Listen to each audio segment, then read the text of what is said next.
Welcome to NS24 classes. Friends, आपके लिए लाए हम 300 क्वेश्चन वन लाइनर, जो कि सभी एग्ज़ाम के लिए आपके लिए जो है बहुत ही ज़्यादा इम्पोर्टेंट होने वाले हैं। चलिए स्टार्ट करते हैं बिना किसी देरी के। पहला क्वेश्चन है, एक दल के रूप में संविधान सभा की रचना हेतु 1924 में 1924 में संविधान सभा का विचार सर्वप्रथम किस पार्टी ने प्रस्तुत किया? बताइए। इसका सही आंसर होगा स्वराज पार्टी। ठीक है, इसका सही आंसर क्या होगा? स्वराज पार्टी।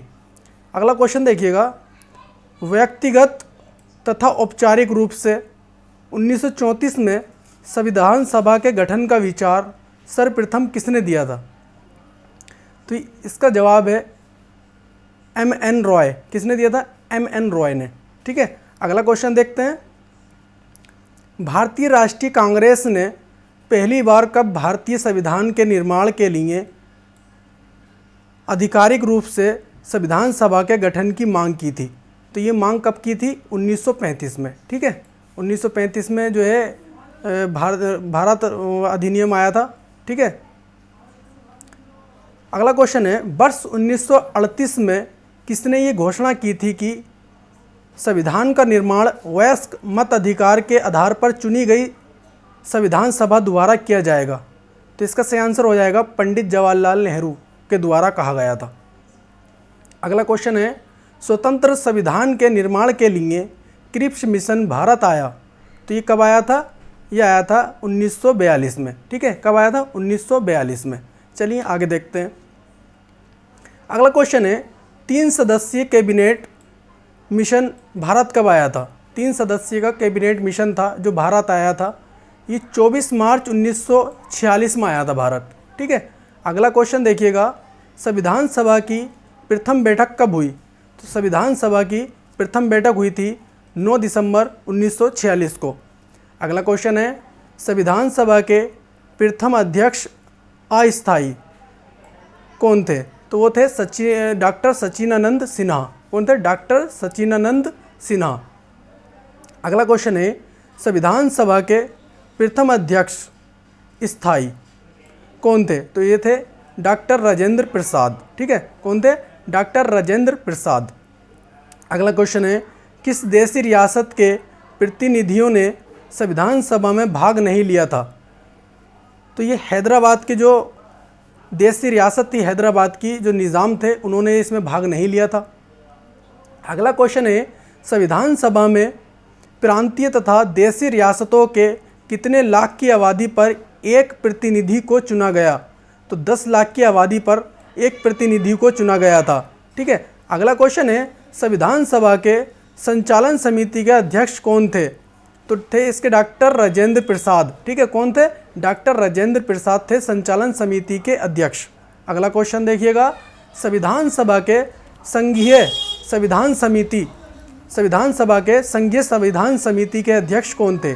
तो पंडित जवाहरलाल नेहरू इसके अध्यक्ष थे। ठीक है, अगला क्वेश्चन है, संविधान सभा के प्रारूप समिति के अध्यक्ष कौन थे? तो डॉक्टर भीमराव अंबेडकर संविधान सभा के प्रारूप समिति के अध्यक्ष थे। ठीक है, अगला क्वेश्चन है, संविधान सभा के प्रांतीय संविधान समिति के अध्यक्ष कौन थे? तो इसका सही आंसर है सरदार वल्लभ भाई पटेल। सरदार वल्लभ भाई पटेल। अगला क्वेश्चन देखिएगा, संविधान सभा के संघ समिति अध्यक्ष के अध्यक्ष कौन थे? तो पंडित जवाहरलाल नेहरू थे। कौन थे? पंडित जवाहरलाल नेहरू, संघ शक्ति समिति के अध्यक्ष। किसके? संघ शक्ति समिति के अध्यक्ष। ठीक है, अगला क्वेश्चन, भारतीय संविधान सभा के मौलिक अधिकारों एवं अल्पसंख्यक संबंधी परामर्श समिति के अध्यक्ष कौन थे? तो इसके थे सरदार वल्लभ भाई पटेल। कौन थे? सरदार वल्लभ भाई पटेल। ठीक है, इसका सही आंसर हो जाएगा। अगला क्वेश्चन है, संविधान सभा के राष्ट्रध्वज संबंधित तथार्थ समिति, ठीक है, तथार्थ समिति के अध्यक्ष कौन थे? डॉक्टर राजेंद्र प्रसाद थे। कौन थे? डॉक्टर राजेंद्र प्रसाद। ठीक है, अगला क्वेश्चन देखिएगा, संविधान सभा के मौलिक अधिकार उप समिति के अध्यक्ष कौन थे? मौलिक अधिकार उप समिति के उप समिति के अध्यक्ष थे जे बी कृपलानी। कौन थे? J B Kripalani. अगला क्वेश्चन है संविधान सभा के अल्पसंख्यक उप समिति के अध्यक्ष कौन थे? अल्पसंख्यक उप समिति के अध्यक्ष कौन थे? एच.सी. मुखर्जी। कौन थे? एच.सी. मुखर्जी। अगला क्वेश्चन है संविधान सभा में अनुसूचित जनजाति के सदस्यों की संख्या कितनी थी? तो ये 33 संख्या थी। कितनी थी? सदस्यों की संख्या 33। अगला क्वेश्चन देखिएगा संविधान सभा में महिला सदस्यों की संख्या कितनी थी? तो ये थी 15 थी। ठीक है, कितनी? 15। अगला क्वेश्चन देखिएगा संविधान सभा के निर्माण में कुल कितने समय लगा? संविधान सभा के निर्माण में कुल कितना समय लगा? तो 2 साल 11 माह 18 दिन का समय लगा। ठीक है। संविधान सभा की कुल कितनी बैठकें हुई? तो संविधान सभा की कुल 11 बैठकें हुई। ठीक है। संविधान के निर्माण पर कुल कितने रुपए का खर्च हुआ? तो 64,96,729 रुपये का खर्च हुआ। संविधान सभा की अंतिम बैठक कब हुई थी? तो संविधान सभा की अंतिम बैठक 24 जनवरी 1950 को हुई थी। कब हुई थी? 24 जनवरी 1950 को हुई थी अंतिम बैठक। संविधान सभा द्वारा किस वर्ष राष्ट्रीय ध्वज को अपनाया गया? संविधान सभा द्वारा किस वर्ष राष्ट्रीय ध्वज को अपनाया गया? तो 22 जुलाई 1947 को अपनाया गया राष्ट्रीय ध्वज को। ठीक है, किसको? राष्ट्रीय ध्वज को। संविधान सभा द्वारा किस वर्ष राष्ट्रीय गान को अपनाया गया? किसको? राष्ट्रीय गान को। ठीक है, तो ये 24 जनवरी 1950 को अपनाया गया था। अगला क्वेश्चन है संविधान सभा द्वारा किस वर्ष राष्ट्रीय गीत को अपनाया गया? तो ये 24 जनवरी 1950 को अपनाया गया। ठीक है। अगला क्वेश्चन है भारत किस वर्ष राष्ट्रमंडल का सदस्य देश बना? राष्ट्रमंडल का सदस्य देश बना मई 1949 में राष्ट्रमंडल का सदस्य देश बना।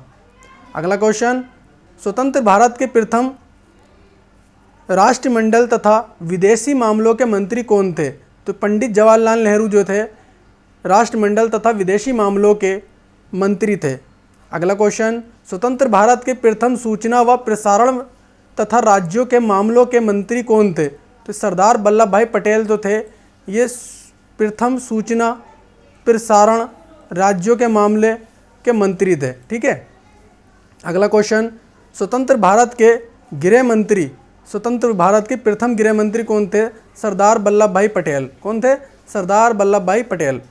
अगला क्वेश्चन स्वतंत्र भारत के प्रथम खाद्य कृषि मंत्री कौन थे? तो डॉक्टर राजेंद्र प्रसाद थे। ठीक है। चलिए अगला क्वेश्चन देखिएगा स्वतंत्र भारत के प्रथम शिक्षा मंत्री कौन थे? तो डॉक्टर मौलाना अबुल कलाम आज़ाद। ठीक है, अबुल कलाम आज़ाद, मौलाना अबुल कलाम आज़ाद। ठीक है, शिक्षा मंत्री थे।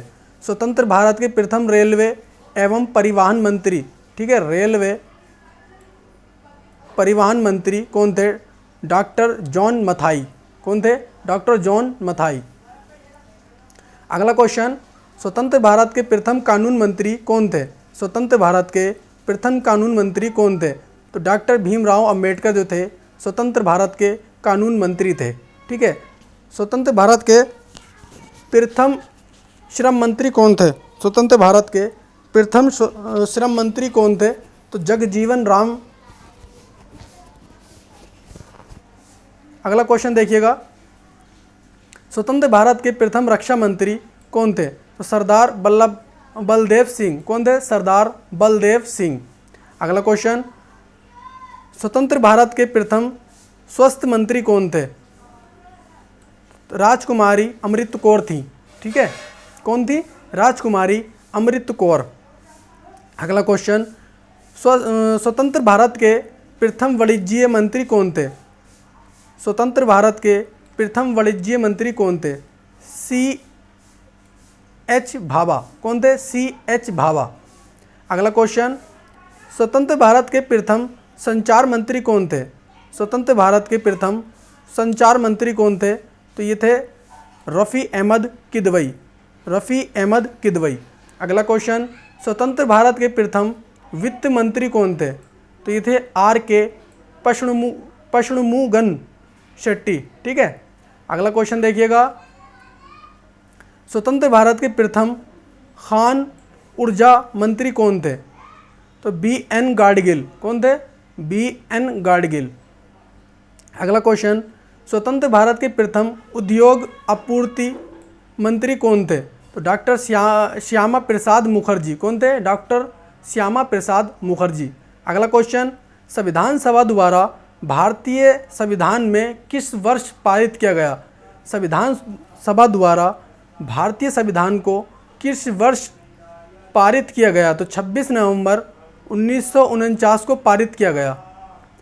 अगला क्वेश्चन, मूल संविधान में अनुच्छेदों की संख्या कितनी थी?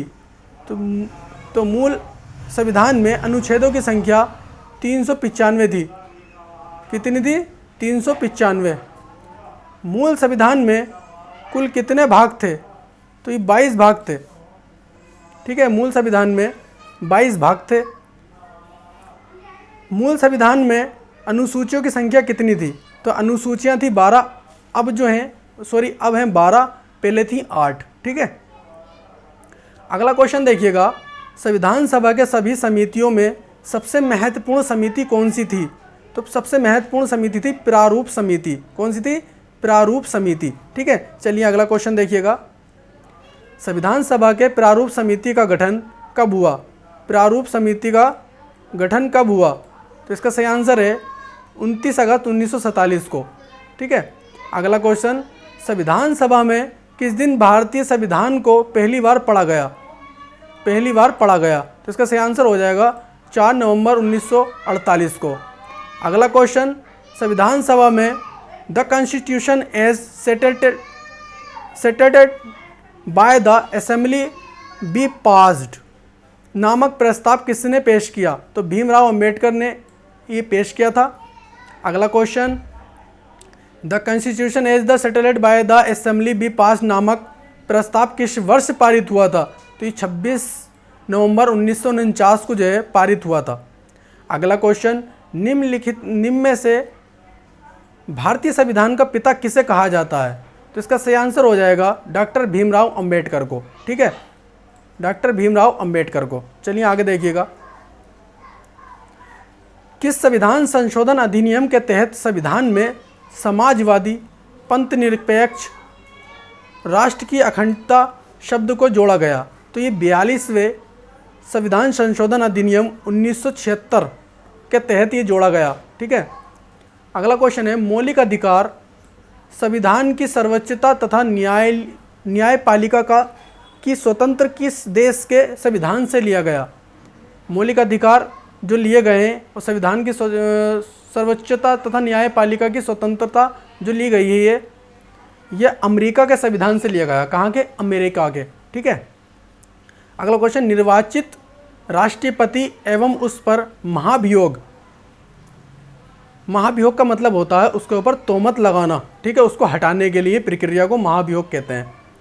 उपराष्ट्रपति, उच्चतम एवं उच्च न्यायालय न्यायाधीशों की हटाने की विधि किस देश के संविधान से ली गई है? तो महाभियोग चलाने की विधि जो ली गई है ये भी अमेरिका से ली गई है। ठीक है। अगला क्वेश्चन देखिएगा, भारतीय संविधान में वित्तीय आपातकाल का प्रावधान किस देश के संविधान से लिया गया?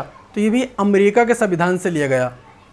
दोस्तों, अगर आपने अभी तक चैनल को सब्सक्राइब नहीं किया तो चैनल को सब्सक्राइब कर दें, उसके बराबर में बेल आइकन है उसको भी दबा दें। और अब वीडियो आपको अगर पसंद आ रही हो तो लाइक करें और ना पसंद आ रही हो तो डिसलाइक करें, पर कमेंट बॉक्स में बता ज़रूर दें कि क्यों पसंद नहीं आई। देखिए अगला क्वेश्चन देखिएगा, भारत में संसदीय शासन प्रणाली तथा एकल नागरिकता का प्रावधान किस देश के संविधान से लिया गया? तो ये ब्रिटेन के संविधान से लिया गया। भारतीय संविधान में नीति निर्देशक सिद्धांत किस देश के संविधान से लिया गया? तो ये आयरलैंड के संविधान से लिया गया। कहाँ से? आयरलैंड के संविधान से। भारतीय संविधान में उपराष्ट्रपति द्वारा राज्यसभा में सदस्यों का मनोनयन किस देश के संविधान से लिया गया? तो ये आयरलैंड के संविधान से लिया गया। कहाँ के? आयरलैंड के। अगला क्वेश्चन, केंद्र राज्य के बीच संबंध का प्रावधान किस देश के संविधान से लिया गया? तो ये ऑस्ट्रेलिया के जो है संविधान से लिया गया। कहाँ के? ऑस्ट्रेलिया के। अगला क्वेश्चन देखिएगा, भारतीय संविधान में प्रस्तावना की भाषा तथा समावर्ती सूची का प्रावधान किस देश के संविधान से लिया गया? तो ये ऑस्ट्रेलिया के संविधान से लिया गया ये भी, ठीक है। प्रस्तावना की भाषा, समावर्ती सूची का प्रावधान, ठीक है, ये कहाँ से लिया गया? ऑस्ट्रेलिया के संविधान से। आगे बढ़ते हैं। आपातकाल के दौरान राष्ट्रपति को मौलिक अधिकार संबंधी शक्तियों का प्रावधान किस देश के संविधान से लिया गया? तो जर्मनी के संविधान से लिया गया ये, ठीक है। कहाँ से? जर्मनी के संविधान से। अगला क्वेश्चन देखिएगा, भारतीय संविधान में मौलिक कर्तव्य किस देश से लिया गया? तो ये रूस के संविधान से लिया गया, ठीक है। संघ व राज्य सूची के 20 शक्तियों का विभाजन का प्रावधान किस देश के संविधान से लिया गया? तो ये कनाडा के संविधान से लिया गया, ठीक है, कनाडा के संविधान से लिया गया। भारतीय संविधान में संशोधन प्रक्रिया का प्रावधान किस देश के संविधान से लिया गया? ये दक्षिण अफ्रीका के संविधान से लिया गया।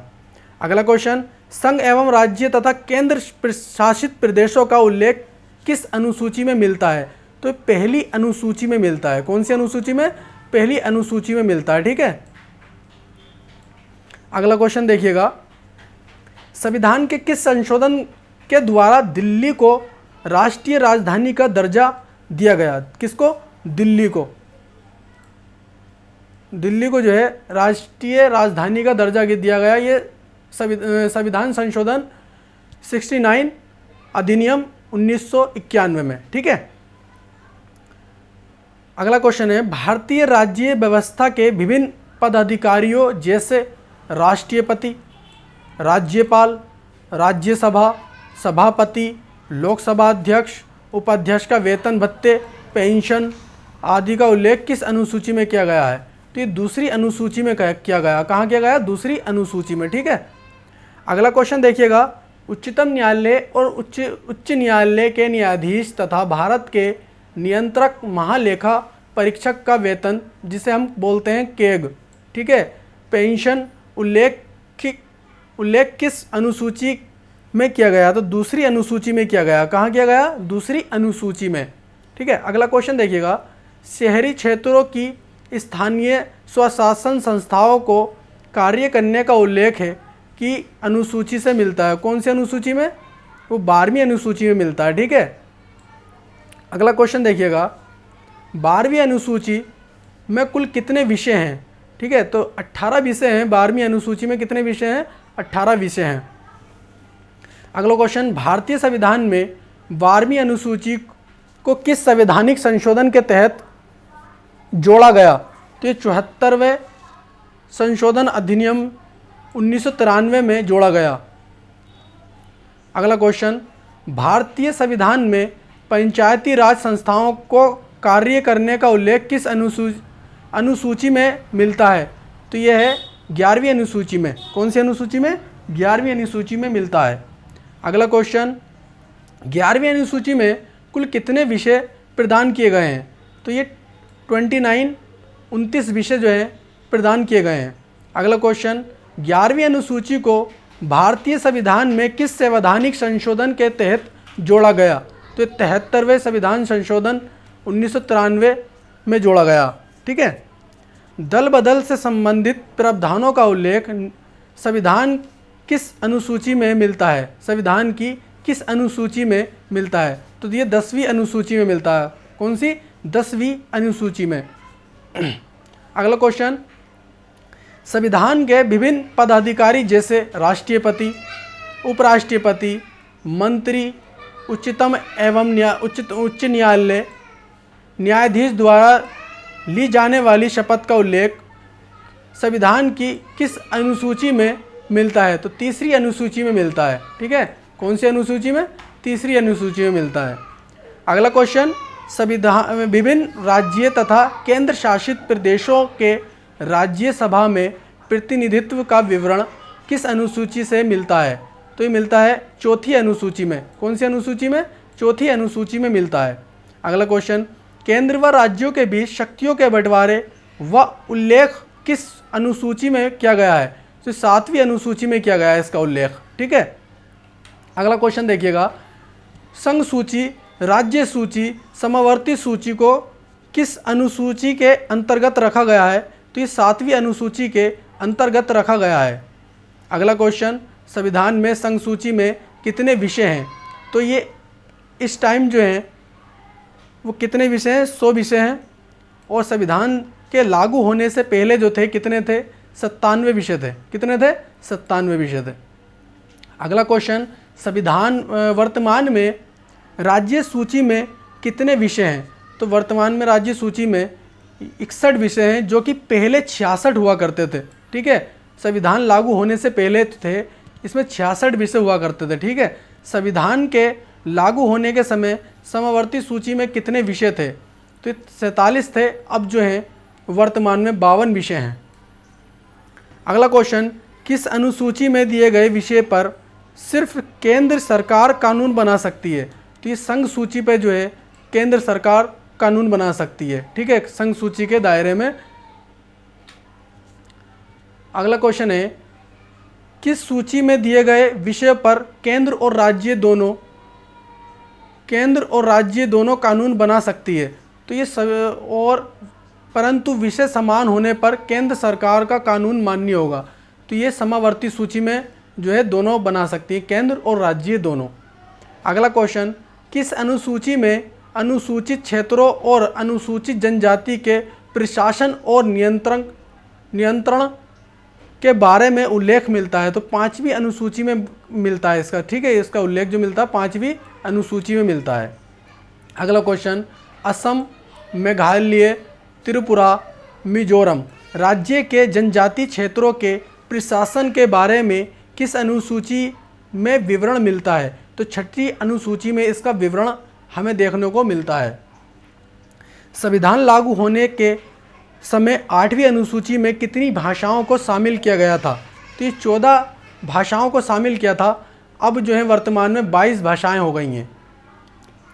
सिंधी भाषा को किस संवैधानिक संशोधन के तहत 8वीं अनुसूची में जोड़ा गया था? 8वीं अनुसूची में जो है ये सारी लैंग्वेज आती हैं। ठीक है, भाषाएं आती हैं। तो ये 21वां संविधान संशोधन अधिनियम 1967 में जोड़ा गया। अगला क्वेश्चन देखिएगा,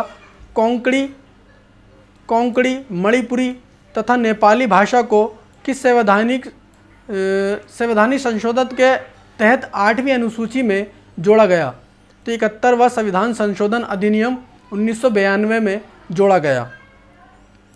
मैथिली, संथाली, डोंगरी, बोडो भाषा को किस संवैधानिक संशोधन के तहत 8वीं अनुसूची में जोड़ा गया? तो 92वां संशोधन अधिनियम 2003 में जोड़ा गया। ठीक है, अगला क्वेश्चन देखिएगा, भारतीय संविधान में 9वीं अनुसूची संशोधन के तहत जोड़ा गया प्रथम संवैधानिक संशोधन 1951 में हुआ था। ठीक है, तो 9वीं सूची जोड़ी गई थी इसमें। पहले कौन सी कितने थे? 8 अनुसूचियाँ थी ना, उसमें 9वीं सूची जो जोड़ी गई थी वो 1951 में सबसे पहली अनुसूची जोड़ी गई थी ये। वर्तमान में 9वीं अनुसूची में कुल कितने अधिनियम हैं? ठीक है, अधिनियम पता किए जा रहे हैं। 9वीं अनुसूची में तो 284 अधिनियम है इसमें। ठीक है, कितने? 284।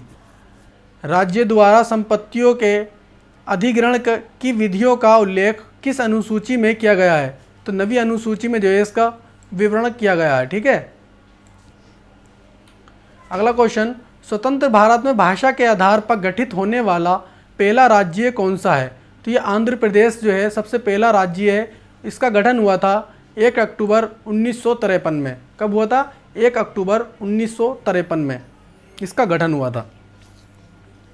संविधान सभा के अध्यक्ष डॉक्टर राजेंद्र प्रसाद ने भाषा के आधार पर राज्यों के पुनर्गठन के लिए किसकी सहायता से 4 सदस्यीय आयोग की नियुक्ति की थी? तो एस के धर की सहायता से इन्होंने जो है 4 सदस्यीय आयोग की नियुक्ति की थी। 1953 में गठित राज्य पुनर्गठन आयोग के अध्यक्ष कौन थे? तो ये थे फजल अली। ठीक है, कौन थे? फजल अली। अगला क्वेश्चन देखिएगा, भारत में क्षेत्रीय परिषद का गठन किसके द्वारा किया जाता है? तो ये राष्ट्रपति द्वारा किया जाता है। किसके द्वारा? राष्ट्रपति के द्वारा। अगला क्वेश्चन है, राष्ट्रपति द्वारा गठित क्षेत्रीय परिषद का अध्यक्ष कौन होता है? तो केंद्रीय क्षेत्रीय परिषद का अध्यक्ष होता है केंद्रीय गृह मंत्री और राष्ट्रपति द्वारा मनोनीत कोई भी केंद्रीय मंत्री। ठीक है, ये और लिख रहा है, ये और। अगला क्वेश्चन है, वर्तमान में भारत में कितने क्षेत्रीय परिषद हैं? वर्तमान में भारत में कितने क्षेत्रीय परिषद हैं? तो 5 क्षेत्रीय परिषद हैं। उत्तर क्षेत्रीय परिषद, मध्यवर्ती क्षेत्रीय परिषद, पूर्वी क्षेत्रीय परिषद हो गया आपका, पश्चिमी क्षेत्रीय परिषद हो गया, दक्षिणी क्षेत्रीय परिषद। ठीक है, 5 हो गए। देखिएगा, उत्तर क्षेत्रीय परिषद का मुख्यालय कहाँ है? तो इसका मुख्यालय है नई दिल्ली। ठीक है, मध्यवर्ती क्षेत्रीय परिषद का मुख्यालय कहाँ है? तो ये इलाहाबाद में है। ठीक है, अब जो है उसका नाम प्रयागराज हो गया इलाहाबाद का। पूर्वी क्षेत्रीय परिषद का मुख्यालय कहाँ है? तो इसका कोलकाता। ठीक है, पूर्वी का कोलकाता, पश्चिमी का मुंबई, ठीक है, दक्षिणी का चेन्नई में। ठीक है, नीति निर्देशक तत्व का उल्लेख संविधान के किस भाग में किया गया? तो संविधान के भाग 4 में जो है नीति निर्देशक तत्व का उल्लेख किया गया है। नीति निर्देशक तत्व का उल्लेख संविधान के किस अनुच्छेद में किया गया है? तो अनुच्छेद 36 से लेकर 51 तक जो है इसका उल्लेख किया गया है। मौलिक अधिकार का उल्लेख संविधान के किस भाग में किया गया है? तो मौलिक अधिकार का उल्लेख संविधान के भाग 3 में किया गया है। किसमें? भाग 3 में किया गया है। मूल कर्तव्यों का उल्लेख संविधान के किस अनुच्छेद में किया गया है? तो अनुच्छेद 51 का में किया गया है। कौन से? 51 का में किया गया है। अगला क्वेश्चन है, संघ का उल्लेख संविधान के किस भाग में मिलता है? तो भाग 5 में मिलता है संघ का उल्लेख। ठीक है, संघ का उल्लेख संविधान के किस अनुच्छेद में मिलता है? तो अनुच्छेद 52 से लेकर 151 तक। ठीक है, संघ का उल्लेख मिलेगा आपको। राज्य का उल्लेख संविधान के किस भाग में मिलता है? राज्य का, ये संघ का है। ठीक है, ये राज्य का है, तो राज्य का भाग 6 में मिलेगा और संघ का भाग 5 में। ठीक है, राज्य का उल्लेख जो है 151 से 237 तक। ठीक है, 151 से 237 तक जो है इसका उल्लेख मिलेगा आपको। अगला क्वेश्चन है, संघ राज्यों का उल्लेख संविधान के किस भाग में मिलता है? संघ राज्यों का उल्लेख जो है आपको संविधान के भाग 1 में मिलेगा। संघ एवं राज्यों का उल्लेख संविधान के किस अनुच्छेद में किया गया है? तो 1 से लेकर 4 तक जो है इसका उल्लेख किया गया है। नागरिकता का उल्लेख संविधान के किस भाग में किया गया है? तो नागरिकता का उल्लेख संविधान के भाग 2 में किया गया है। नागरिकता का उल्लेख संविधान के किस अनुच्छेद में किया गया है? तो 5 से लेकर 11 तक जो है इसका उल्लेख किया गया है। पंचायती राज का उल्लेख संविधान के किस भाग में मिलता है? तो भाग 9 में मिलता है पंचायती राज का उल्लेख। ठीक है, पंचायती राज का उल्लेख संविधान के किस अनुच्छेद में किया गया? अनुच्छेद 243 का 243 तक किया गया है। ठीक है, अगला क्वेश्चन, संघ और राज्यों के बीच संबंध के बारे में उल्लेख किस भाग में किया गया है? तो भाग 11 में जो है 11 में इसका उल्लेख किया गया है। संघ और राज्यों के बीच संबंध के बारे में उल्लेख किस अनुच्छेद में किया गया है? तो यह अनुच्छेद 245 से 263 तक किया गया है। भारत के निर्वाचन संबंधी उल्लेख संविधान के किस भाग में किया गया है? तो भाग नंबर 15 में किया गया है इसका उल्लेख निर्वाचन का। ठीक है, वोटिंग का। भारत में निर्वाचन संबंधित उल्लेख संविधान के किस अनुच्छेद में किया गया है? 324 से 329 तक जो है इसका उल्लेख किया गया है। भारतीय संविधान में संविधान संशोधन संबंधित उल्लेख किस भाग में मिलता है? तो भाग 20 में जो है इसका उल्लेख मिलता है। किस में? भाग 20 में। संविधान संशोधन संबंधित उल्लेख जो है कौन से अनुच्छेद में मिलता है? तो अनुच्छेद 368 के मुताबिक जो है हम संविधान में संशोधन करते हैं। हिंदी को भारत की राजभाषा के रूप में कब स्वीकार किया गया? तो हिंदी को भाषा के रूप में, राजभाषा के रूप में 14 सितंबर को 1949 को जो है इसको राजभाषा का दर्जा दिया गया था। इसीलिए हम राष्ट्रीय हिंदी दिवस के रूप में मनाते हैं 14 सितंबर को। अगला क्वेश्चन, संविधान सभा के किस अनुच्छेद में राजभाषा की व्यवस्था की गई है? तो अनुच्छेद 343 से 351 तक जो है इसका वर्णन किया गया है कि हमें किस तरीके से अपनी राजभाषा को प्रचार प्रसार करें, किस तरीके से उसके जो है काम कागज में जो है हमारा इसमें जो है लैंग्वेज होना चाहिए। ठीक है, ये सारे प्रावधान किए गए हैं।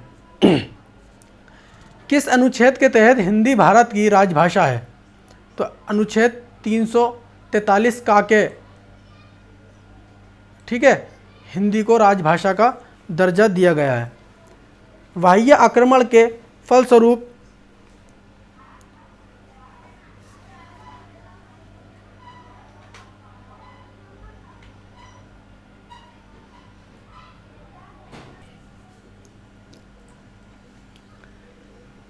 अगला क्वेश्चन देखिएगा, बाह्य आक्रमण के फलस्वरूप किस अनुच्छेद के तहत राष्ट्रपति भारत में आपातकाल की घोषणा कर सकते हैं? ठीक है, तो ये अनुच्छेद 352 के तहत जो है राष्ट्रपति भारत में आपातकाल की घोषणा कर सकते हैं। अगला क्वेश्चन, राज्य में राष्ट्रपति शासन का उल्लेख संविधान के किस अनुच्छेद में किया गया है? देखो ये जो है पूरे भारत में लगेगा, ठीक है, पूरे भारत में लगेगा, और ये खाली राज्य के लिए है। ठीक है, तो ये अनुच्छेद 365 में कहा गया, 356 में, सॉरी। अगला क्वेश्चन, भारत का राष्ट्रपति किस अनुच्छेद के वित्तीय आपातकाल की घोषणा कर सकता है? तो यह है 360 में जो है वित्तीय आपातकाल की घोषणा कर सकता है। ठीक है, इसके द्वारा। पंचायती राज संस्थाओं के निर्वाचन हेतु कौन उत्तरदायी है? तो ये राज्य निर्वाचन आयोग। ठीक है, कौन है? राज्य निर्वाचन आयोग। भारत में पंचायती राज अधिनियम कब लागू हुआ? तो भारत में पंचायती राज अधिनियम जो है 25 अप्रैल 1993 को लागू हुआ। कब हुआ? 25 अप्रैल 1993 को। ठीक है, सर्वप्रथम पंचायती राज व्यवस्था कहाँ लागू की गई? सर्वप्रथम पंचायती राज व्यवस्था जो है नागौर, राजस्थान का जिला है ये नागौर, यहाँ पे की गई थी 1959 में। कब? 1959 में। अगला क्वेश्चन देखिएगा, किसकी सिफारिश पर भारत में त्रिस्तरीय पंचायती राज व्यवस्था की स्थापना की गई? तो बलवंत राय मेहता समिति के सिफारिश पर जो है ये त्रिस्तरीय पंचायती राज व्यवस्था की स्थापना की गई। पंचायती राज व्यवस्था की सबसे छोटी इकाई क्या होती है? तो ग्राम पंचायत जो होती है सबसे छोटी इकाई होती है। अगला क्वेश्चन, 2 स्तरीय पंचायती राज व्यवस्था का सुझाव किसने दिया था? देखो त्रिस्तरीय तो बलवंत राय मेहता ने दिया था, और ये जो है अशोक मेहता समिति ने दिया था। किसने दिया था? अशोक मेहता समिति ने। अगला क्वेश्चन, पंचायत स्तर पर राज्य सरकार का प्रतिनिधित्व कौन करता है? तो ये ग्राम प्रधान जो है इसका प्रतिनिधित्व करता है। ठीक है, पंचायत स्तर पर सरकार का प्रतिनिधित्व। अगला क्वेश्चन, पंचायती राज विषय किस सूची में है? तो राज्य सूची में आता है ये। ठीक है, पंचायत चुनाव के लिए उम्मीदवार की आयु कितनी होनी चाहिए? पंचायत चुनाव के लिए उम्मीदवार की आयु कितनी होना चाहिए? 21 वर्ष होना चाहिए। कितनी? 21 वर्ष। अगला क्वेश्चन, भारत में पहला नगर निगम कहाँ स्थापित हुआ? तो भारत में पहला नगर निगम चेन्नई में स्थापित हुआ। कहाँ हुआ? चेन्नई में। ग्राम पंचायत की आय का स्रोत क्या है? तो ग्राम पंचायत की आय का स्रोत है मेला बाजार का जो कर होता है उससे इसकी जो है आय होती है। राज्य पंचायत को भंग किया जाता है तो पुनः निर्वाचन कितने समय के अंदर होना ज़रूरी है? तो वह 6 माह के अंदर जो है इसका दोबारा जो है निर्वाचन हो जाना चाहिए, चुनाव हो जाना चाहिए। किसी राज्य में कार्यपालिका की शक्ति किस में निहित होती है? तो राज्यपाल में जो है इसकी कार्यपालिका की जो शक्ति होती है राज्यपाल के पास होती है। राज्यपाल की नियुक्ति कौन करता है? तो राज्यपाल की नियुक्ति राष्ट्रपति द्वारा की जाती है। राज्यपाल को पद व गोपनीयता की शपथ कौन दिलाता है? राज्यपाल को जो शपथ दिलाता है उस राज्य का मुख्य न्यायाधीश, ठीक है, उस राज्य का मुख्य न्यायाधीश जो है इनको शपथ दिलाता है राज्यपाल को। किस व्यक्ति को हटाने का प्रावधान संविधान में नहीं है? तो राज्यपाल को हटाने का प्रावधान संविधान में नहीं है। राज्यपाल का कार्यकाल कितने वर्ष का होता है? तो राज्यपाल का कार्यकाल 5 वर्ष का होता है। राज्यपाल का वेतन भत्ता किस कोष से आता है? तो राज्य की संचित निधि से आता है। किससे? राज्य की संचित निधि से आता है। राज्य सरकार का संवैधानिक प्रमुख कौन होता है? संवैधानिक प्रमुख राज्यपाल होता है राज्य सरकार का पद हेतु न्यूनतम आयु कितनी होनी चाहिए? कम से कम आयु कितनी होना चाहिए? तो 35 वर्ष की आयु कम से कम होना चाहिए राज्यपाल के पद के लिए, ठीक है। अगला क्वेश्चन, राज्यपाल अपना त्यागपत्र किससे दे सकता है? तो राज्यपाल अपना त्यागपत्र राष्ट्रपति को दे सकता है। राज्यपाल विधानसभा में कितने आंगल भारतीयों की नियुक्ति कर सकता है? आंगल भारतीयों की नियुक्ति, एक आंगल भारतीय की नियुक्ति कर सकता है, ठीक है। अगला क्वेश्चन, राज्यपाल सोने के पिंजरे में निवास करने वाली चिड़िया है के समान है, ये वाक्य किसने कहा था? ये सरोजिनी नायडू ने कहा था, ठीक है। किसने कहा था? सरोजिनी नायडू ने कहा था। किसकी अनुमति के बिना राज्य की विधानसभा में कोई धन पास नहीं हो सकता? किसकी अनुमति के बिना?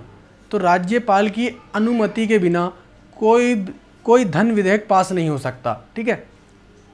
आप ये ध्यान रखेंगे, कोई धन विधेयक पास नहीं हो सकता राज्यपाल की अनुमति के बिना, ठीक है।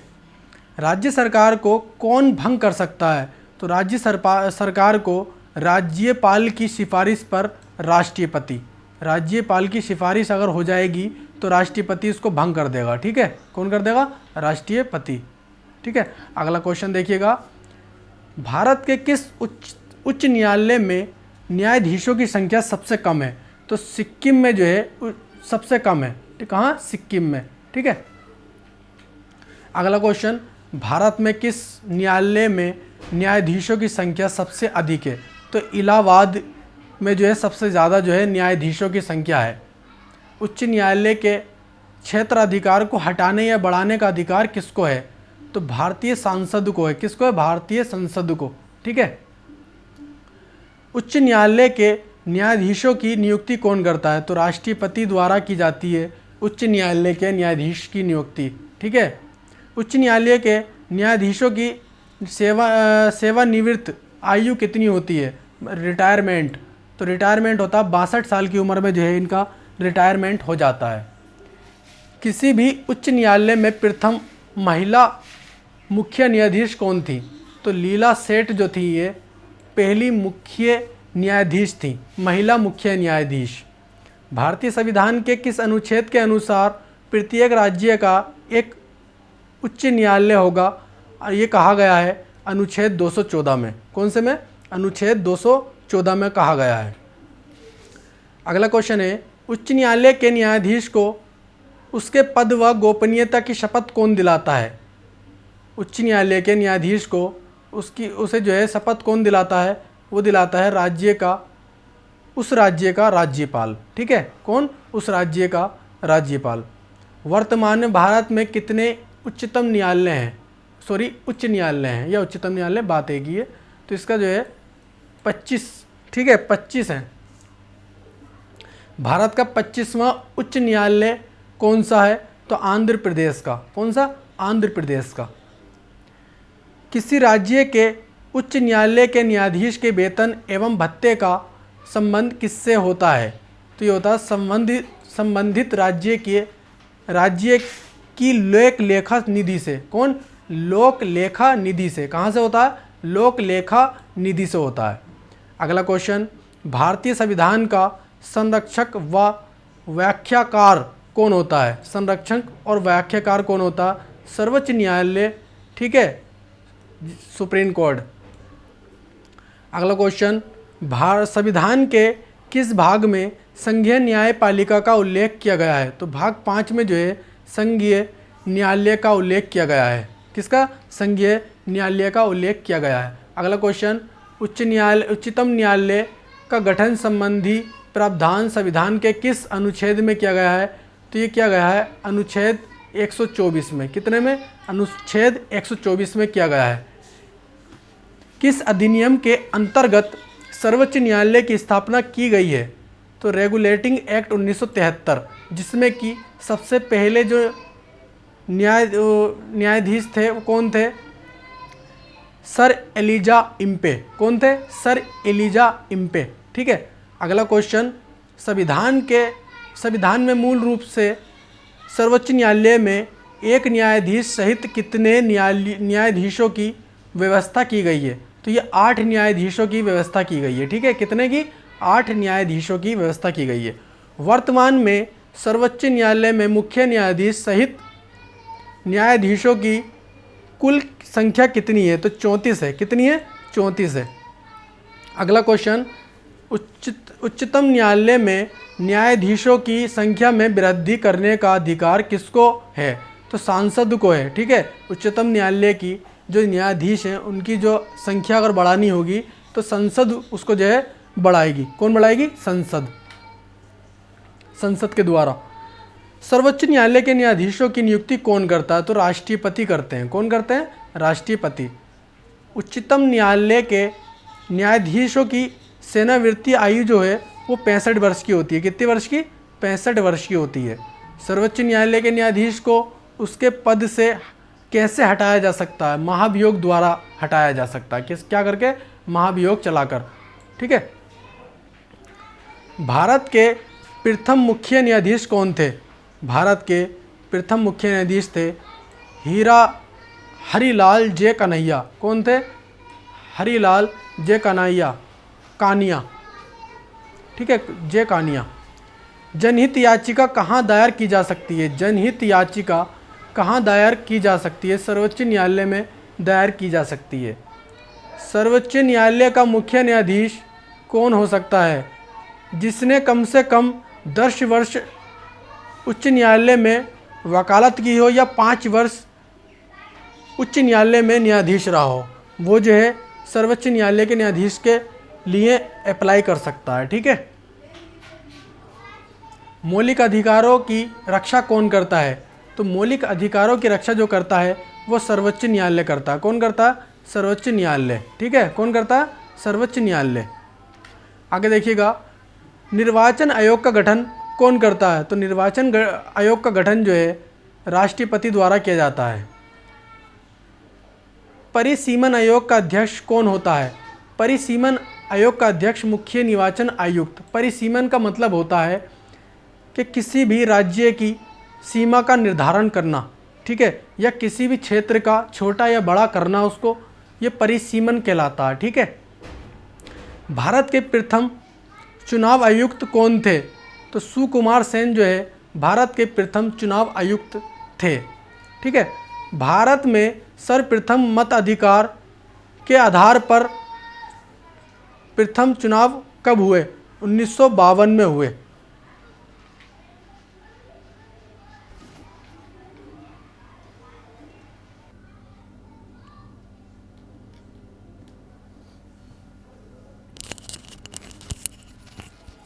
देखिए अगला क्वेश्चन देखिएगा। अगला क्वेश्चन है, भारत में पहली बार महिलाओं को मत अधिकार देने का कब जो है इसका प्राप्त हुआ? मत अधिकार देने का प्राप्त हुआ। तो मत देने का अधिकार जो प्राप्त हुआ था 1989 में। कब को? ठीक है। अगला क्वेश्चन, निर्वाचन आयुक्त को पदच्युत डिसमिस मतलब पद से हटाने का अधिकार किसको है? तो राष्ट्रपति को। किसको है? राष्ट्रपति को। ठीक है। लोकसभा, विधानसभा में किसी चुनावी प्रत्याशी की जमानत राशि कब जब्त की कर ली जाती है? जब उसको 1/6 भाग वैध मतों का नहीं प्राप्त होता है तो उसकी जो है जमानत राशि जब्त कर ली जाती है। ठीक है। अगला क्वेश्चन है, मुख्य निर्वाचन आयुक्त की सेवानिवृत्त आयु कितनी है? मतलब उनकी जो है रिटायरमेंट की आयु कितनी है? या तो उन्होंने 6 वर्ष पूरे कर लिए हों या 65 वर्ष की आयु पूरी हो गई हो उनकी। ठीक है। अगला क्वेश्चन, लोकसभा अध्यक्ष का चुनाव कौन करता है? तो लोकसभा सदस्य है। ठीक है। लोकसभा अध्यक्ष का चुनाव जो है लोकसभा जो चुनता है वो कौन चुनता है? लोकसभा सदस्य चुनते हैं लोकसभा के अध्यक्ष को। ठीक है।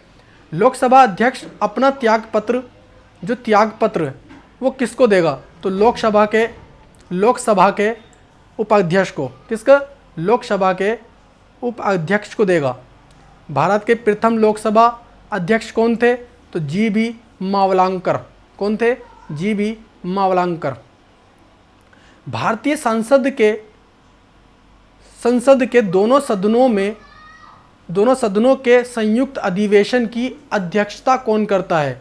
तो लोकसभा अध्यक्ष करता है। ठीक है। दोनों सदनों की संयुक्त अधिवेशन की अध्यक्षता। ठीक है। समझ में आ रहा है आप लोगों के? तो लोकसभा में किसी विधेयक को धन विधेयक के रूप में कौन प्रमाणित करता है? तो लोकसभा अध्यक्ष इसको प्रमाणित करता है। ठीक है। कौन करता है? लोकसभा अध्यक्ष। अगला क्वेश्चन देखिएगा, लोकसभा का जनक किससे कहा जाता है? तो लोकसभा का जनक जी.बी. मावलांकर को कहा जाता है। लोकसभा के अध्यक्ष या उपाध्यक्ष की अनुपस्थिति में लोकसभा की अध्यक्षता कौन करता है? तो लोकसभा का वरिष्ठतम सदस्य है। ठीक है। कौन? लोकसभा का वरिष्ठतम सदस्य है। अगला क्वेश्चन, राष्ट्रमंडल अध्यक्षों के सम्मेलन का पदेन महासचिव कौन होता है? तो लोकसभा महासचिव। कौन होता है? लोकसभा महासचिव। भारत की प्रथम महिला लोकसभा अध्यक्ष कौन है? तो मीरा कुमार। कौन है? मीरा कुमार। भारत के प्रधानमंत्री की नियुक्ति कौन करता है? तो इसकी नियुक्ति करता है राष्ट्रपति। कौन करता है? राष्ट्रपति। संघीय मंत्रिमंडल की बैठक का सभापति कौन करता है? प्रधानमंत्री। ठीक है। इसका सही आंसर हो जाएगा प्रधानमंत्री। अगला क्वेश्चन है, प्रधानमंत्री पद से त्याग पत्र देने वाले पहले प्रधानमंत्री कौन थे? तो ये थे मोरारजी देसाई। कौन थे? मोरारजी देसाई। अगला क्वेश्चन, कौन से प्रधानमंत्री सबसे अधिक समय तक प्रधानमंत्री रहे? तो जवाहरलाल नेहरू। ये रहे थे 1947 से 1964 तक। ठीक है। प्रधानमंत्री बनने के लिए न्यूनतम आयु, कम से कम आयु कितनी होनी चाहिए? तो कम से कम आयु होनी चाहिए 25 वर्ष की। कितनी? 25 वर्ष की आयु कम से कम होनी चाहिए। भारतीय संविधान के अनुसार तथात्मक संप्रभुता किसमें निहित होती है? ठीक है। ये प्रधानमंत्री में निहित होती है। अगला क्वेश्चन है, अभी तक कितने प्रधानमंत्रियों की मृत्यु मतलब पद पे रहते हुए हुई है? तो वो ये 3 प्रधानमंत्री जो हैं अपने पद पे रहे और उनकी मृत्यु हो गई। जवाहरलाल नेहरू थे और लाल बहादुर शास्त्री और इंदिरा गांधी, ये अपने पद पे ही इनकी मृत्यु हो गई थी। प्रधानमंत्री को पद एवं गोपनीयता की शपथ कौन दिलाता? तो राष्ट्रपति दिलाता। कौन दिलाता? राष्ट्रपति दिलाता है। भारत में सबसे कम आयु में प्रधानमंत्री कौन बने थे? तो राजीव गांधी जो है ये सबसे कम आयु में भारत के प्रधानमंत्री बने थे। अगला क्वेश्चन, किस प्रधानमंत्री की नियुक्ति के समय वे किसी भी सदन, लोकसभा या राज्यसभा के सदस्य नहीं थे? कौन? ये थे एच.डी. देवगौड़ा। कौन थे? एच.डी. देवगौड़ा। अगला क्वेश्चन, संघीय मंत्री परिषद के संघीय मंत्री परिषद के मंत्री किसके प्रति उत्तरदायी होते हैं? तो लोकसभा के उत्तरदायी होते हैं। ठीक है। किसके? लोकसभा के उत्तरदायी होते हैं। भारत में किसी भी सदन का सदस्य बने बिना कोई व्यक्ति मंत्री पद पर कितने दिनों तक रह सकता, तो 6 महीने तक रह सकता है, ठीक है। कितने महीने तक? 6 माह तक। जैसे कि महाराष्ट्र में इस वक्त उद्धव ठाकरे हैं, उनके 6 महीने पूरे हो गए हैं और वो कहीं से चुनाव भी नहीं लड़ा था उन्होंने। इस टाइम पे जो है अब उन्हें मनोनीत करने के लिए देखो क्या करती है केंद्र सरकार, वहाँ के जो राज्यपाल हैं मान नहीं रहे हैं, ठीक है। संविधान के किस अनुच्छेद में मंत्री परिषद की नियुक्ति व उसको हटाने का, डिसमिस करने का प्रावधान है? तो यह अनुच्छेद 75 में, ठीक है। मंत्री परिषद के सदस्यों को पद व गोपनीयता की शपथ कौन दिलाता है? वो राष्ट्रपति दिलाता है। कौन दिलाता है? राष्ट्रपति। संविधान में लोकसभा के सदस्यों की अधिकतम संख्या कितनी निर्धारित की गई है? तो 552 जो है ये निर्धारित की गई है, ठीक है। अगला क्वेश्चन, वर्तमान में लोकसभा में राष्ट्रपति कितने सदस्यों को एंग्लो इंडियन से मनोनीत कर सकते हैं? दो सदस्यों को। कितने को? 2 को। अगला क्वेश्चन देखिएगा, वर्तमान लोकसभा में प्रत्येक राज्य के कितने स्थानों को आवंटन किस पर आधारित है? तो ये 1971 के जनगणना पर आधारित है, ठीक है। लोकसभा का सदस्य बनने के लिए न्यूनतम आयु कितनी होनी चाहिए? तो 25 वर्ष की होना चाहिए। कितने वर्ष की? 25 वर्ष की लोकसभा के लिए। लोकसभा एमएलए, ठीक है। राज्यसभा जो होते हैं वो एमपी होते हैं, ठीक है। कौन सा राज्य सबसे अधिक प्रतिनिधि लोकसभा में भेजता है? तो उत्तर प्रदेश भेजता है। कितने? 80 भेजता आपने ये, ठीक है। कितने? 80।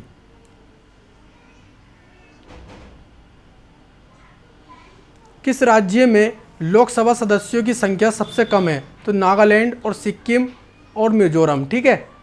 इन सभी राज्यों में एक एक सीट है। लोकसभा का मतलब एमपी, ठीक है। लोकसभा में एक वर्ष में कम से कम कितने सत्र जारी होते हैं? 2 सत्र जारी होते हैं और इनके बीच का जो है अंतर 6 माह होना चाहिए, ठीक है। लोकसभा को कौन भंग कर सकता है? राष्ट्रपति भंग कर सकता है। किसकी सलाह पर? प्रधानमंत्री की सलाह पर। किसकी सलाह पर? प्रधानमंत्री की सलाह पर। बजट किसके द्वारा पारित किया जाता है? तो लोकसभा के द्वारा जो है बजट पारित किया जाता है। लोकसभा के प्रोटम स्पीकर और स्थायी अध्यक्ष की नियुक्ति कौन करता है? तो राष्ट्रपति करते हैं। कौन करता है? प्रोटम स्पीकर की नियुक्ति राष्ट्रपति, ठीक है। अगला क्वेश्चन, किस विधेयक को केवल लोकसभा में पारित कर सकते हैं? तो धन विधेयक को लोकसभा में पारित कर सकते हैं, ठीक है। वर्तमान में लोकसभा सीट की संख्या कितनी है? तो 545 है। कितनी है? 545 है। आपातकाल की स्थिति में संसद एक बार में लोकसभा का कार्यकाल कितने समय के लिए बढ़ा सकती है? तो 1 वर्ष के लिए बढ़ा सकती है, ठीक है, आपातकाल की स्थिति में। अगला क्वेश्चन, संसद के दोनों सदनों में प्रश्नकाल के ठीक बाद का समय होता है शून्य काल। कौन सा होता है? शून्य काल। इसमें आप अपने जो है एक क्वेश्चन पता कर सकते हैं, वो उसका जो है मौखिक आंसर मिलेगा आपको, ठीक है। वर्तमान में राज्यसभा सदस्यों की संख्या कितनी है? 245 है। कितनी है? 245। हालांकि अधिकतम संख्या 250 हो सकती है, ठीक है। कितनी हो सकती है? 250 हो सकती है। राज्यसभा के लिए प्रत्येक राज्य के प्रतिनिधियों का चुनाव कौन करता है? तो प्रतिनिधियों का चुनाव विधानसभा के निर्वाचित सदस्य करते हैं। कौन करते हैं? विधानसभा के निर्वाचित सदस्य। राज्यसभा सदस्यों का कार्यकाल कितने वर्षों का होता है? तो 6 वर्षों का होता है। कितने वर्षों का? राज्यसभा के सदस्य का कार्यकाल जो होता है 6 वर्षों का होता है, ठीक है। राज्यसभा का सदस्य बनने के लिए न्यूनतम आयु कितनी होनी चाहिए? तो 30 वर्ष की आयु कम से कम होनी चाहिए, ठीक है। 30 वर्ष से ज़्यादा ही होनी चाहिए, कम नहीं होना चाहिए। लोकसभा व राज्यसभा में विपक्ष का नेता बनने के लिए कितनी सीटों का होना आवश्यक है? तो उसके पास होना चाहिए 1/10, ठीक है। 1/10 जो है सीटें इसके पास होना चाहिए टोटल सीटों का। वह कौन सा सदन है जिसके अध्यक्ष उस सदन का सदस्य नहीं होता है तो राज्यसभा, कौन? राज्यसभा का। राज्यसभा एक स्थायी सदन है, क्योंकि ये एक स्थायी सदन है, ये कभी भंग नहीं होती है, ठीक है, ये कभी भंग नहीं हो सकती। इसके लिए 1/3 सदस्य प्रति 2 वर्ष सेवानिवृत्त मतलब रिटायर हो जाते हैं। राज्यसभा का पहली बार गठन कब हुआ था? तो राज्यसभा का पहली बार जो गठन हुआ था वो 3 अप्रैल 1952 को हुआ था, ठीक है। राज्यसभा की प्रथम बैठक कब हुई थी? 13 मई 1952 में पहली बैठक हुई थी। भारत में किसकी स्वीकृति के बिना कोई भी सरकारी खर्चा नहीं किया जा सकता? तो संसद के बिना जो है कोई भी सरकारी खर्चा नहीं किया जा सकता। केंद्रीय संसद राष्ट्रीय हित में राज्य सूची के विषयों पर कानून कब बना सकती है? तो राज्यसभा में उपस्थित सदस्यों की संख्या 2/3 से बहुमत हो, ठीक है, 2/3 कितनी होना चाहिए? 2/3 होना चाहिए। राज्यसभा की 2 बैठकों के मध्य समय का अंतर होना चाहिए अधिकतम 6 माह का, ठीक है,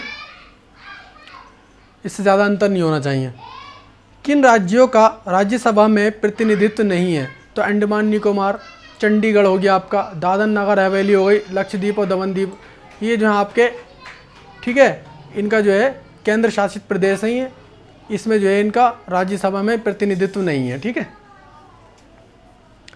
भारत के कौन से प्रधानमंत्री राज्यसभा के सदस्य रहे हैं? तो श्रीमती इंदिरा गांधी व मनमोहन सिंह जो है ये राज्यसभा के सदस्य भी रहे हैं। राज्यसभा का पदेन अध्यक्ष कौन होता है? तो उपराष्ट्रपति होता है। कौन होता है? उपराष्ट्रपति। अगला क्वेश्चन है, उपराष्ट्रपति का चुनाव कैसे होता है? अप्रत्यक्ष रूप से होता है। कैसे होता है? अप्रत्यक्ष रूप से होता है, ठीक है। कैसे? अप्रत्यक्ष रूप से। उपराष्ट्रपति के चुनाव हेतु कौन सी प्रणाली अपनाई जाती है? तो एकल संक्रमणीय प्रणाली अपनाई जाती है। कौन सी? एकल संक्रमणीय प्रणाली।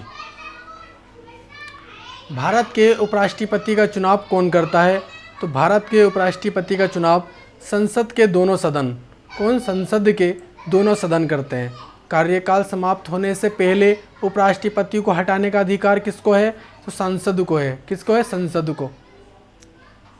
किस सदन में उपराष्ट्रपति को हटाने डिसमिस करने का प्रस्ताव रखा जा सकता है? तो राज्यसभा में रखा जा सकता है, ठीक है, हटाने का।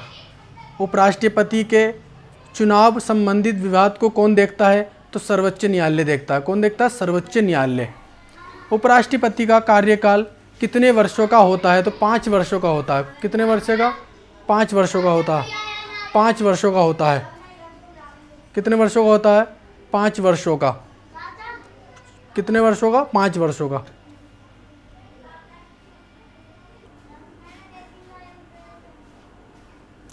देखिए अगला क्वेश्चन देखिएगा, उपराष्ट्रपति पद हेतु कम से कम कितनी आयु होनी चाहिए? तो ये 35 वर्ष की आयु सबसे होनी चाहिए। इससे कम अगर आयु होगी आपकी तो आप उपराष्ट्रपति का चुनाव जो है नहीं लड़ सकते, ठीक है। अगला क्वेश्चन, संविधान के किस अनुच्छेद में उपराष्ट्रपति का वर्णन है? तो अनुच्छेद 63 में जो है उपराष्ट्रपति का वर्णन किया गया है, ठीक है। कौन से में? अनुच्छेद 63 में। भारत की संघीय कार्यपालिका का अध्यक्ष होता है राष्ट्रपति। कौन होता है? राष्ट्रपति होता है। अगला क्वेश्चन, भारत की तीनों सेनाओं का सर्वोच्च सेनापति कौन होता है? ये भी राष्ट्रपति होते हैं, ठीक है। भारत के राष्ट्रपति पद के लिए उम्मीदवार की न्यूनतम आयु कितनी होना चाहिए? 35 वर्ष होना चाहिए कम से कम आयु, ठीक है। आप तभी जो है राष्ट्रपति चुनाव लड़ सकते हैं। और कम से कम आपके 50 जो होना चाहिए प्रस्तावक होना चाहिए और 5 अनुमोदक होना चाहिए, मतलब पीछे से सपोर्ट करने वाले के 100 बंदे आपकी जो है सहमति के होना चाहिए, तभी आप जो है राष्ट्रपति पद का चुनाव लड़ सकते हैं, ठीक है। और इसमें जो है 15,000 की जो है राशि, वो जमानत राशि होती है 15,000 की, जो कि अगर 1/6 भाग जो है आपके पास वोटिंग नहीं मिली आपको तो उसकी जमानत राशि जब्त हो जाएगी। राष्ट्रपति का चुनाव किस पद्धति द्वारा किया जाता है? समानुपातिक प्रतिनिधित्व एवं एकल समकरणीय प्रणाली द्वारा। दोस्तों ये जो है एकल संक्रमण प्रणाली जो है आपको मैं ये डिटेल वीडियो आपको जब मैं प्रोवाइड कराऊंगा ना, तब आपको ये समझा दूंगा क्या होता है, किस तरीके से होती है, ठीक है। चुनाव जो होता है किस तरीके से होता है, इनका वोटर जो है वो वोटर पेड जो होता है ना, जो मतलब वो क्या बोलते हैं उसको, वाटर पेपर, वो हो जाता, वो जो होता है उसके बारे में बता दूंगा आपको, ठीक है। राष्ट्रपति को उनके पद से कैसे हटाया जा सकता है, तो संसद द्वारा जो है महाभियोग चलाकर, ठीक है, संसद द्वारा महाभियोग चलाकर। राष्ट्रपति पर महाभियोग किस आधार पर लगाया जा सकता है, अगर उन्होंने संविधान का जो है अपमान अगर किया हो या फिर संविधान के विरुद्ध गए हों, तो उस पर जो है उनके जो है महाभियोग चलाया जा सकता है। मगर महाभियोग चलाने से पहले 14 दिन पहले आपको उन्हें सूचित करना होगा। कितने दिन पहले? 14 दिन पहले आपको सूचित करना होगा, ठीक है। अगला क्वेश्चन, भारत के राष्ट्रपति को पद एवं गोपनीयता की शपथ कौन दिलाता? भारत का मुख्य न्यायाधीश दिलाता। कौन? भारत का मुख्य न्यायाधीश। राष्ट्रपति अपना त्यागपत्र किसे सौंपता? उपराष्ट्रपति को। किसको? उपराष्ट्रपति को। भारत के कौन से एकमात्र राष्ट्रपति निर्विरोध चुने गए थे? नीलम संजीव रेड्डी जो है ये निर्विरोध चुने गए थे, ठीक है। लोकसभा, राज्यसभा, राष्ट्रपति कुल कितने सदस्य मनोनीत कर सकता है? तो ये जो है 14 सदस्यों को मनोनीत कर सकते हैं, जिसमें 2 जो होंगे आपके लोकसभा से और 12 जो है राज्यसभा से, ठीक है। भारत के राष्ट्रपति को कौन सलाह दे सकता है? तो संघीय मंत्री परिषद जो होता है ना, वही सलाह दे सकता है। कौन सा एकमात्र व्यक्ति उच्चतम न्यायालय का मुख्य न्यायाधीश रहते हुए भारत का कार्यवाहक राष्ट्रपति रहा? तो ये मोहम्मद हिदायतुल्लाह, ठीक है। किस विधेयक को राष्ट्रपति पुनर्विचार के लिए नहीं लौटा सकता? धन विधेयक को नहीं लौटा सकता, ये पुनर्विचार के लिए, ठीक है। हाँ या ना? पुनर्विचार के लिए कुछ नहीं। युद्ध अथवा बाहरी आक्रमण की स्थिति में आक्रमणकारियों के विरुद्ध युद्ध की घोषणा कौन कर सकता है? तो वो राष्ट्रपति। कौन कर सकता है? राष्ट्रपति। भारत के राष्ट्रपति व उपराष्ट्रपति की अनुपस्थिति में कार्यभार कौन ग्रहण करेगा? तो ये सर्वोच्च न्यायालय का मुख्य न्यायाधीश जो होंगे, इसको जो है वो देखेंगे। अगर राष्ट्रपति भी नहीं है, उपराष्ट्रपति भी नहीं है, तो उसका जो है कार्यभार जो कौन संभालेंगे? मुख्य न्यायाधीश, सर्वोच्च न्यायालय का मुख्य न्यायाधीश, ठीक है। भारत का राष्ट्रपति किसके द्वारा चुना जाता है? तो सांसदों एवं विधानसभा सदस्यों द्वारा, ठीक है, एमपी के द्वारा जो है चुना जाता है, ठीक है। भारत का कौन व्यक्ति लगातार 2 बार राष्ट्रपति बना? ठीक है, तो डॉक्टर राजेंद्र प्रसाद जी जो हैं ये 2 बार राष्ट्रपति बने। किसी भौगोलिक क्षेत्र को अनुसूचित क्षेत्र घोषित करने का अधिकार किसको है? तो राष्ट्रपति को है। किसको है? राष्ट्रपति को। किसी राज्य में राष्ट्रपति शासन कितने समय के लिए लगाया जा सकता है? 3 वर्ष के लिए लगाया जा सकता है। भारतीय संविधान के अनुसार भारत का राष्ट्रपति राज्य का क्या होता है? राज्य का संवैधानिक अध्यक्ष होता है। कौन होता है? राज्य का संवैधानिक अध्यक्ष होता है। राष्ट्रपति पद रिक्त होने पर कितने समय में भरना आवश्यक है? 6 महीने में के अंदर अंदर इसको भर जाना चाहिए। राष्ट्रपति किस सूची के विषय पर अध्यादेश जारी कर सकता है? संघ और समवर्ती सूची पर, ठीक है, इन दोनों सूचियों पर। भारत की संघीय व्यवस्था को किस नाम से जाना जाता है? संसद नाम से जाना जाता है। दोस्तों, अगर आपको हमारा ये वीडियो पसंद आया हो तो सबसे पहले उसको लाइक करें और कमेंट्स करके बताएं कि आपको ये वीडियो कैसा लगा, और इस वीडियो को शेयर करें और सब्सक्राइब करें। सब्सक्राइब करने के बाद में जो इसके बराबर में बेल आइकन है उसको भी दबा दें, ताकि हम कोई भी न्यू वीडियो डालें आपको उसका जो है नोटिफिकेशन मिल सके, ठीक है। तो आप जो है अगर आपको इस वीडियो का इसकी जो है PDF चाहिए इस वीडियो की, तो इसकी PDF आपको मिलेगी टेलीग्राम पर, ठीक है। तो टेलीग्राम पर ज्वाइन हो जाइए। Thanks for watching.